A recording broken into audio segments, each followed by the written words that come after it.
I want to speak to you today about revival. And revival always descends on the wings of prayer. If I were to describe to you what a great revival is, it's like a river that's flowing, a mighty river that's flowing, and it's flowing from the throne of God, and it's the presence of God. But what happens often before revival is that river is dammed up. And so there's something blocking the flow of the river. And when that dam is burst, when that dam is taken apart, then all of a sudden the river begins to flow and there's life that comes. And I want to tell you, I'm not just talking from some kind of theory. I have seen this. My life, my ministry was born in a great revival. I was a university student when I came to know Christ, and I was asked to preach. My heart was on fire for Jesus, and the rivers of living water were just flowing in my life and through my life. And then I was asked to speak in a small church in Monroe, Louisiana, and there was a pastor there who prayed.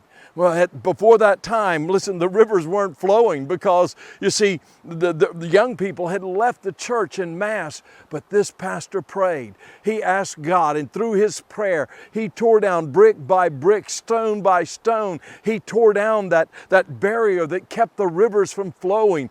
And he prayed and he sought the face of God. And a spirit of prayer began to permeate the church. And when that happened, that meeting that we were in, it was a small little church.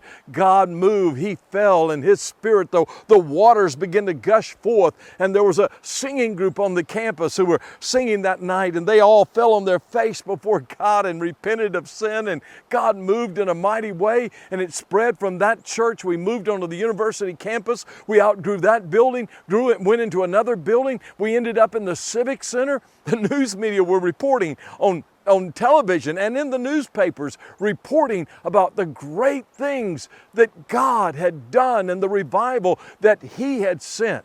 It began with a pastor who prayed.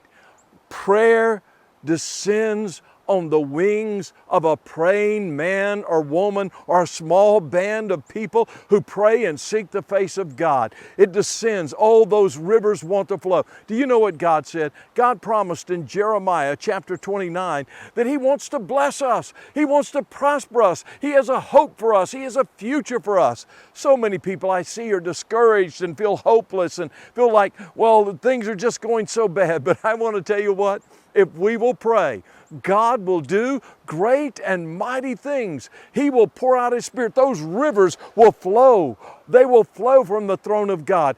He's looking for someone, a man, a woman, a young person, or a small group of people who will seek his face until he comes and pours out revival upon us.